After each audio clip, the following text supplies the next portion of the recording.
మీరందరికీ గద్దరన్న ఎలా పరిచయం అనుకున్నారు మీరు? గద్దరన్న ఎలా పరిచయం? ఖుషి సినిమా చూసి మా అన్నయ్య గారిని పట్టుకొని మా అన్నయ్య గారి దగ్గరికి వచ్చి మా పెద్దన్నయ్య గారు అయితే గద్దరన్న నీ గొప్పతనాన్ని చూసి నీ తనకు వచ్చిండని చెప్పుకున్నావే తప్ప గద్దరన్న పవన్ కళ్యాణ్ ఖుషి సినిమా చూసి ఆ ఖుషి సినిమాలో సారే జాష అచ్చా అని చెప్పి పాట చూసి ఆ పాటను చూసి నువ్వు రాసినట్టు నువ్వు చేసినట్టు గద్దరన్న మీ అన్నతానికి వచ్చి మీ అన్నతానికి వెళ్ళి నాగబాబు తానికి వచ్చి నాగబాబు తానికి నీ తానికి ఇచ్చి నిన్ను గొప్పవాడిగా కీర్తించడానికి నువ్వు చెప్పుకున్నావు తప్ప గద్దరు యొక్క గొప్పతనాన్ని చెప్పని కూడా నువ్వు ప్రయత్నం చేయలేదు. మీరు గుర్తుంచుకోవాల్సింది ఏంటంటే గద్దరు ఈ ప్రపంచంలోనే అరుదైనటువంటి రచయిత. గద్దరు ఈ ప్రపంచంలోనే ఒక అరుదైనటువంటి వాగ్గేయకారుడు, ఒక సింగరు.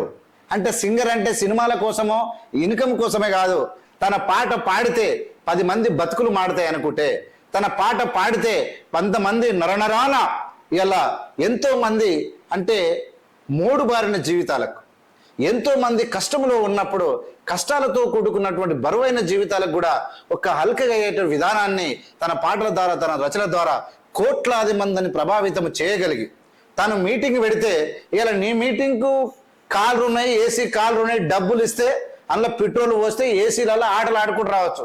కానీ గద్దరు మీటింగ్ పెడితే ఇప్పుడు కాదు, 20-30 ఏళ్ళ కిందనే 20-30 ఏళ్ళ కిందనే గద్దరు గారి మీటింగ్లకు ఆ టైంలోనే 10 లక్షల మంది నడుచుకుంటూ 100 కిలోమీటర్లు వచ్చినటువంటి మహోన్నతమైన నేత గద్దరు. ఆ గద్దరు యొక్క గొప్పతనాన్ని గుర్తించింది కాంశీరామ్ గారు.